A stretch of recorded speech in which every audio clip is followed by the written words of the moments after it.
Hello students, स्वागत है आपका फिर से हमारे यूट्यूब चैनल गौरव एजुकेशन पे। तो आज हम क्लास 10 का चैप्टर 2 डिस्कस करने वाले जो कि है एसिड बेसिस एंड सॉल्ट्स। ठीक है, तो आज हम physical property of acid base की बात करते हैं। स्टार्ट पॉइंट है हमारा, तो पहला ही टॉपिक है, सब ईजी है। तो स्टार्ट करते हैं। एसिड बेस एंड सॉल्ट के बारे में देख लेते हैं क्या होते हैं और कैसे होते हैं। फर्स्ट ऑफ ऑल बात करते हैं एसिड की फिजिकल प्रॉपर्टी क्या है। ये स्वाद में खट्टे होते हैं, ठीक है, और बेस हमारे कड़वे होते हैं। सॉल्ट हमारे स्वाद में न्यूट्रल होते हैं, कोई इनका स्वाद डिसबैलेंस नॉर्मल सॉरी होता है, ना तो ज़्यादा एसिड ना बेस, ये न्यूट्रल होते हैं। इसके बाद एसिड की बात करते हैं। एसिड हमारे ब्लू लिटमस पेपर को रेड लिटमस में कन्वर्ट कर देते हैं, और हमारे बेस क्या करते हैं, रेड लिटमस पेपर को ब्लू में कन्वर्ट कर देते हैं। ठीक है, सॉल्ट क्या करते हैं, कोई चेंज ही नहीं करते। HCl इसका एग्जाम्पल है। HCl hydrochloric acid, sodium hydroxide and sodium chloride, ये सॉल्ट का एग्जाम्पल है। तो कुछ एक ऐसी हमारे एसिड्स हैं जो कि नेचुरली सब्जी वगैरह में पाए जाते हैं, सब्जी और फलों में। तो पहला हमारा है ऑरेंज और लेमन के अंदर पाया जाता है सिट्रिक एसिड नेचुरली। दूसरा है टमाटो, टमाटो के अंदर पाया जाता है ऑक्सैलिक एसिड। विनेगर के आगे पाया जाता है एसिटिक एसिड। ठीक है, तो ऐसी वीडियो में आगे बने रहिएगा। चैनल को subscribe, like, share and comment जरूर करिएगा, एंड बेल आइकन को क्लिक करना मत भूलिएगा। ठीक है, पढ़ते हैं। अब देखते हैं, बहुत से बच्चों को कन्फ्यूज़न रहती है कि what is dilute acid and what is concentrated acid. तो चलो बात करते हैं, dilute acid and concentrated acid होता क्या है। तो डाइल्यूट एसिड के अंदर क्या होता है, एसिड तो प्रेजेंट होता है लेकिन लो कंसनट्रेशन में प्रेजेंट होता है, और उसके अंदर वाटर की कंसनट्रेशन बहुत ज़्यादा होती है एज़ कम्पेयर टू एसिड। और कंसनट्रेटेड एसिड के अंदर क्या होता है, एसिड की कंसनट्रेशन बहुत ज़्यादा होती है एंड वाटर की कंसनट्रेशन बहुत कम लेवल पे होती है। ठीक है, अब इस पर बात करते हैं। ऑल फैक्ट्री आगे सबको समझ आएगा, अगर नहीं समझ आया तो कमेंट जरूर करना। ऑल फैक्ट्री इंडिकेटर्स क्या होते हैं हमारे, तो कुछ इंडिकेटर्स मीन्स वो इंडिकेटर्स जो कि हमारे एसिड और बेस की स्मेल में बता देते हैं कि एसिड की स्मेल चेंज हो रही है एंड बेस की स्मेल चेंज हो रही है। Show order, order means smell, change in acidic और बेसिक मीडिया, एग्जाम्पल ऑनियन और क्लोव। ठीक है, ऑनियन मीन्स प्याज एंड क्लोव मीन्स लौंग। ठीक है, और ये हमारे इनकी स्मेल में बताते हैं। देखते POP टेस्ट या फिर पॉप टेस्ट बोले जाते हैं। इसको पॉप टेस्ट क्या होती है, बेसिकली पॉप टेस्ट का इस्तेमाल हमारे कोई भी रिएक्शन के अंदर हाइड्रोजन की प्रेजेंस को लिए किया जाता है कि उसके अंदर हाइड्रोजन रिलीज हो रही है नहीं हो रही। लाइक एज्यूम करो ये हमारा कोई बकेट है, इसमें कोई रिएक्शन हो रही है, इसमें हाइड्रोजन बबल्स निकल रहे हैं, तो हमें कैसे, हमें तो नहीं पता हाइड्रोजन बबल्स है नहीं है, तो हम क्या करते हैं, लाइक इसके यहाँ पे हम ले जाते हैं, पाइप से ले जाते हैं और इसके आगे और हम कैंडल रख देते हैं। तो जब हाइड्रोजन रिएक्शन करेगी इससे, तो यहाँ से पॉप की साउंड निकलेगी। तो इसलिए इस रिएक्शन या फिर इस मेथड का नाम हमारा पॉप टेस्ट रखा गया है, जो कि हाइड्रोजन को मेज़र करने में या फिर हाइड्रोजन की प्रेजेंस को बताता है। ठीक है, तो अभी देखते हैं केमिकल प्रॉपर्टी, देखते हैं थोड़ी देर में।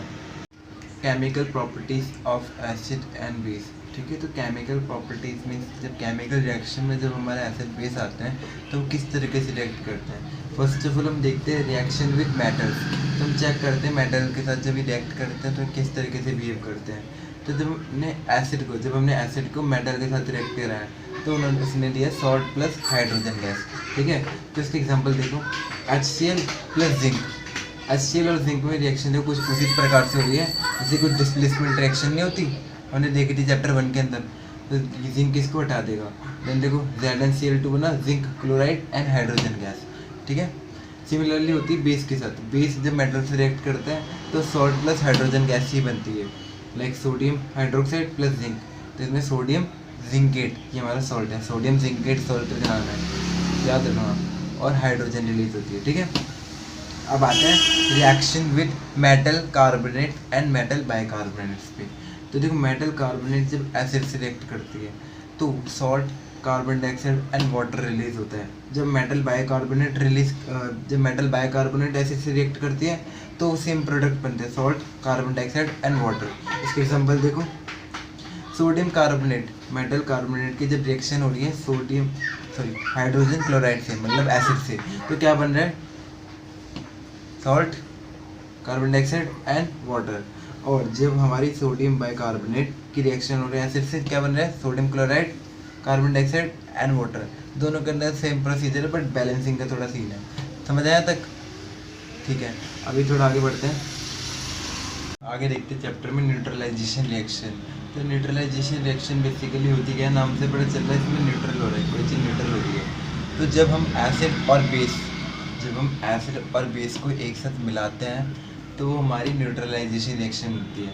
तो एसिड और बेस मिलाने के बाद बनता है सॉल्ट एंड वाटर, ठीक है।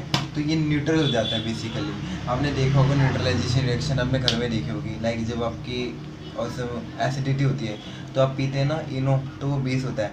तो एसिड और बेस मिलकर हमारे न्यूट्रल सब्सटेंस बना देते हैं, सॉल्ट और वाटर रिलीज होता है। तो एसिड हमारा HCl, इसके एग्जांपल देखते हैं। बेस हमारा सोडियम हाइड्रोक्साइड, सॉल्ट और वाटर निकलता है, ठीक है। आते हैं हम एम्फोटेरिक ऑक्साइड पे।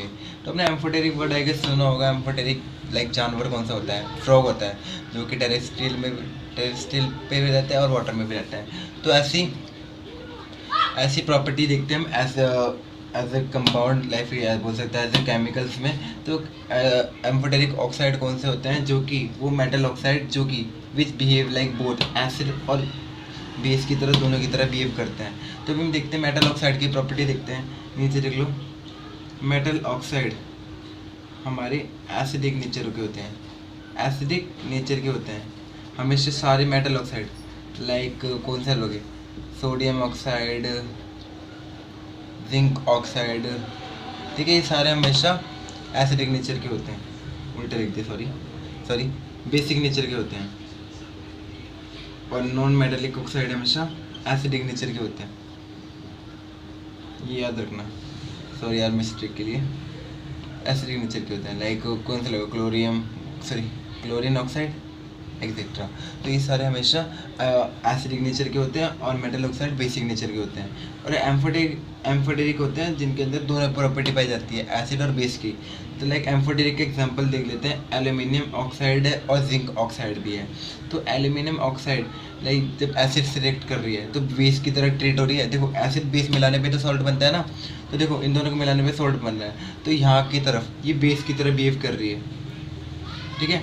तो सॉल्ट बन रहा है और वाटर रिलीज हो रहा है न्यूट्रलाइजेशन रिएक्शन की तरह। और नीचे देखो एल्यूमिनियम ऑक्साइड ही है, सोडियम हाइड्रोक्साइड, मतलब बेस की तरह, बेस से रिएक्ट कर रही है तो भी सॉल्ट बन रहा है, मतलब ये एज अ एसिड की तरह रिएक्ट कर रही है।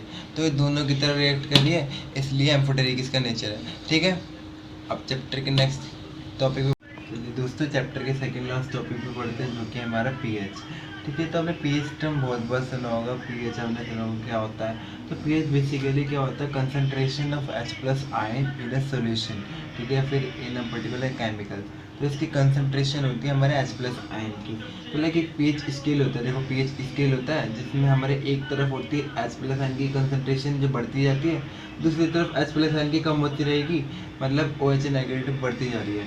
H+ बढ़ने का मतलब है कि हमारा कंपाउंड या फिर हमारा केमिकल और एसिडिक होता जा रहा है। देखो इस तरफ बढ़ रहा है। 7 हमारा न्यूट्रल होता है, वही न्यूट्रल होता है, और ब्लड का लाइक 7.5 या 7.1 के अराउंड रहता है। हमारा जो ब्लड होता है इसका पीएच 7.2, ठीक है। अब एसिड का पीएच देखो कितना है, 1.2, बहुत खतरनाक एसिड होता है हमारा hydrochloric acid. And then 14 sodium hydroxide, जो कि एक बेस है, सबसे खतरनाक बेस है। राइट हैंड साइड पे हमारा एसिडिक नेचर कम होता जाएगा, बेसिक नेचर बढ़ता जाएगा। एंड लेफ्ट हैंड साइड पे हमारा एसिडिक नेचर बढ़ता जाएगा और बेसिक नेचर बहुत कम होता जाएगा। तो पीएच का हम देखते हैं डेली लाइफ में, कहाँ कहाँ पे हमने देखा होगा, आप करते हो लेकिन आपको नहीं पता, आपने देखा भी होगा। आपके दांत सड़ते हैं, बदबू आती होगी ना, ठीक है। तो उसमें ना क्या होता है बेसिकली, तो उसका पीएच टूथ डिके सड़ना हो जाता है जब तक हमारे मुंह का पीएच 5.6 से नीचे चले जाता है। फ्लोराइड आयन का कंसंट्रेशन जब तक 5.6 से नीचे चल जाती है ना, तो हमारा दांत सड़ना स्टार्ट हो जाता है, कैविटी लगना स्टार्ट हो जाती है, ब्रश कर डेली। फिर एसिड रेन की बात आती है। एसिड रेन क्या होती है, एसिड रेन में हमारे बहुत सारे केमिकल्स होते हैं जिसकी वजह से हमारे ताजमहल का कलर भी पीला हो चुका है। जिसमें क्या होता है, ऐसे जो हमारा पीएच होता है 5.5 से नीचे चले जाता है, ठीक है। पीएच की वैल्यू 5.5 से नीचे चली जाती है, जिसकी वजह से हमारे ताजमहल का कलर पीला पड़ चुका है। हमारे पेट के अंदर एसिडिटी होती है, वो भी केमिकल वजह से होती है। एंड सोइल के अंदर भी केमिकल पीएच जो होता है हमारा मेंटेन रहना चाहिए, जब भी हमारा प्लांट उग पाएगा अच्छे से। स्टमक के अंदर भी पीएच मेंटेन रहना चाहिए, ठीक है। अब चलिए दोस्तों चैप्टर के आखिरी टॉपिक पे बढ़ते हैं, जो कि है कुछ फार्मूलाज, ठीक है। तो आपको बस यही फार्मूला पे ध्यान देना है, आप इसका स्क्रीनशॉट भी ले सकते हैं, ठीक है। तो पहले बढ़ते हैं ब्लीचिंग पाउडर पे। ब्लीचिंग पाउडर का फॉर्मूला होता है कैल्शियम ऑक्सीक्लोराइड, ठीक है। तो इसकी रिएक्शन से देख लेते हैं। कैल्शियम हाइड्रोक्साइड को जब क्लोरीन के साथ रिएक्ट कराते हैं, जब हमारा बनता है कैल्शियम ऑक्सीक्लोराइड और वाटर रिलीज होता है। इसका यूज़ देख लो, टेक्सटाइल इंडस्ट्री में यूज़ होता है, फैक्ट्रीज में यूज़ होता है और लॉन्ड्रीज में यूज़ होता है, कपड़े वगैरह में, जहाँ पे कपड़े वगैरह धोए जाते हैं। और एज अ डिसइंफेक्टेंट मतलब पानी को साफ़ करने के तौर पे भी इस्तेमाल किया जाता है इसका, ठीक है। आते हैं बेकिंग सोडा पे। बेकिंग सोडा को किस तरीके से बनाया जाता है? Sodium chloride, water, carbon dioxide and ammonia को मिक्स जब किया जाता है तो हमारे बनता है अमोनियम क्लोराइड एंड ये सोडियम हाइड्रोजन कार्बोनेट हमारा बनता है। सोडियम हाइड्रोजन कार्बोनेट या फिर सोडियम बाइकार्बोनेट, यही होता है हमारा बेकिंग सोडा, ठीक है। इसके यूज़ कहाँ है? हाउस होल्ड प्रोडक्ट के तौर पे केक वेक खाते हो उसमें यूज़ होता है। इंग्रेडिएंट ऑफ एंटासिड, जब हमें एसिडिटी होती है तो कई लोग इसका इस्तेमाल भी करते हैं, ठीक है। और बेकिंग पाउडर बनाने में भी इसका इस्तेमाल होता है। वॉशिंग सोडा थर्ड फॉर्मूले पे आता है। वॉशिंग सोडा ना समझ आए तो मेरे को कमेंट ज़रूर करना, इसका इतना ही यूज़ है, ठीक है। वॉशिंग सोडा का इस्तेमाल करता है लाइक नॉर्मल, पहले देख लेते हैं फॉर्मूला क्या है। Washing soda sodium carbonate plus जब 10 वाटर मॉलिक्यूल से रिएक्ट कराया जाता है तो sodium carbonate dot 10H2O, dot stands for crystal, ठीक है। सोडियम कार्बोनेट के साथ हमारे 10 वाटर के क्रिस्टल ऐड हो जाता है। कहाँ पे यूज़ होता है? ग्लास, सोप और पेपर इंडस्ट्री में इस्तेमाल होता है। मैन्युफैक्चर ऑफ बोराक्स, ये इंपॉर्टेंट है, क्वेश्चन में पूछ सकती है बोराक्स किसके द्वारा बनाया जाता है, तो वॉशिंग सोडा के द्वारा बनाया जाता है। मैन्युफैक्चर ऑफ बोराक्स काम आता है, क्लीनिंग एजेंट के तौर पे काम आता है, ठीक है। घर के अंदर सफाई होती है ना, तो इसके तौर पे। POP plaster of Paris, calcium sulphate crystal, dot मतलब crystal, half water plus 1.5 water से जब रिएक्ट कराया जाता है तो कैल्शियम सल्फेट और 2H2 बनता है, जो कि जिप्सम का एक फॉर्मूला है। जिप्सम बनता है प्रोडक्ट, और ये हमारा फॉर्मूला है। ये फॉर्मूला हमारा POP का। आपने POP का यूज़ देखा होगा, हाथ वाथ टूट जाता है किसी का, फ्रैक्चर बोन में इस्तेमाल होता है और घर के डेकोरेटिव्स में इस्तेमाल होता है। तो यहाँ पे हमारे चैप्टर का ऐड होता है। तो कैसा लगा चैप्टर? अच्छा लगा तो शेयर करना जरूर भूलना मत, शेयर करना, लाइक सब्सक्राइब जरूर करना। तो थैंक यू, मिलते हैं नेक्स्ट वीडियो में, बाय।